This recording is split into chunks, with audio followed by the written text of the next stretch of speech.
everyone, today I'm going to be doing a video about how to conduct a bookish or reading annual review, and the idea of this came from an author I read recently. I did a review about this book. It was called The Happiness of Pursuit by Chris Guillebeau, and I spoke about the author and about his website, and he has a site called The Art of Non-Conformity, and he mentioned the annual review in this book, and he mentions it on his site, and I think I mentioned it in the video as well.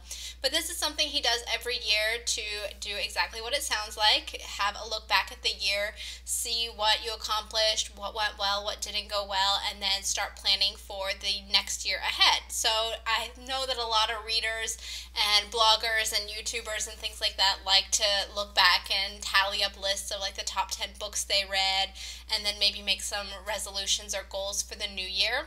And I find this concept really fascinating. I love tracking data and statistics, and not only in reading but in life anyway, and so this sounds really fascinating, and I love setting goals and planning and making lists and all that. So I decided to adapt the annual review and make it into reading.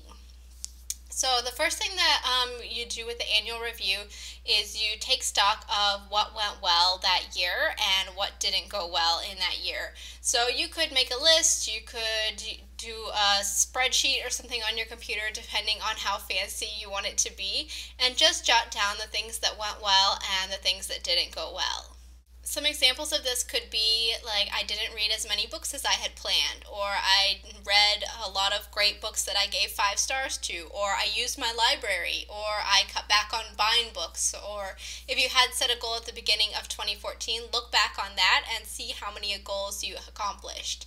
And things that didn't go well, maybe you didn't read a lot, like I said, or maybe you didn't read a lot of books that you enjoyed, or maybe you got caught up reading books you thought you should read, or if you were sent books from publishers or to review and things like that, and you didn't really read for fun or get to books that you wanted to get to, those could be some things that didn't go so well.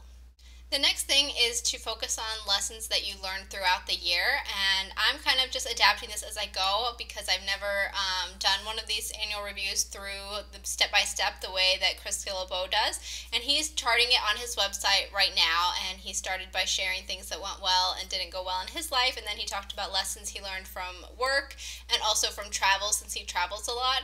So I'm just going to narrow it down to lessons learned from reading. So then the next step would be to think of things that you learned, like for example, I shouldn't buy Kindle books when they're 99 cents or even free, because they're not really books that I want to read. They're just on sale, and so I buy them for no reason. Or I shouldn't take out more than 10 books from my library at a time, something like that. Or I should only read one book at a time because that just seems to work for me. So things that you personally learned about yourself, about your reading habits or your book buying or book loaning habits and things like that, that came up throughout the year as you look back on your reading and seeing how well it went by drawing from those 2 lists you already made of what went well and what didn't go well.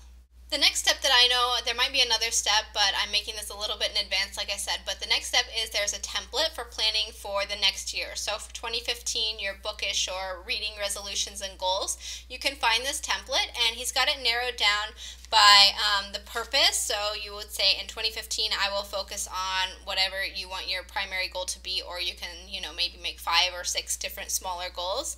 Then you'll have some outcomes. So at the end of 2015, I will have read how many books, and these are measurable outcomes based on your goals.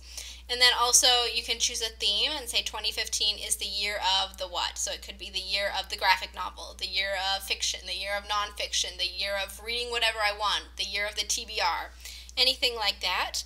And then you put down the action that's required to take that next step. So what's next? What can I do? And you also have a deadline, and he breaks it down into quarters. So you review every quarter and see, okay, how am I doing? Am I on track? Am I moving toward this goal? And things like that. So some examples that I came up with that you might have for your theme would be maybe the year of the library, if you want to read more books from your library, the year of the TBR, the year of novels or fiction in general, different genres if you want to read more science fiction or fantasy or romance or horror. Nonfiction, I know a lot of people try and read more nonfiction, so that could be one. Maybe the year of reading diversely, whatever that means to you. The year of reading either more male or female authors if you feel like you don't have a balance in there and that's important to you. Could be the year of classics, reading more books that were published and are known as classics. And not buying more books. I know a lot of people who have out of control TBRs are constantly going on book buying bans, so you could make this your theme. Or also reading more books, or of course reading less books and focusing not so much on numbers.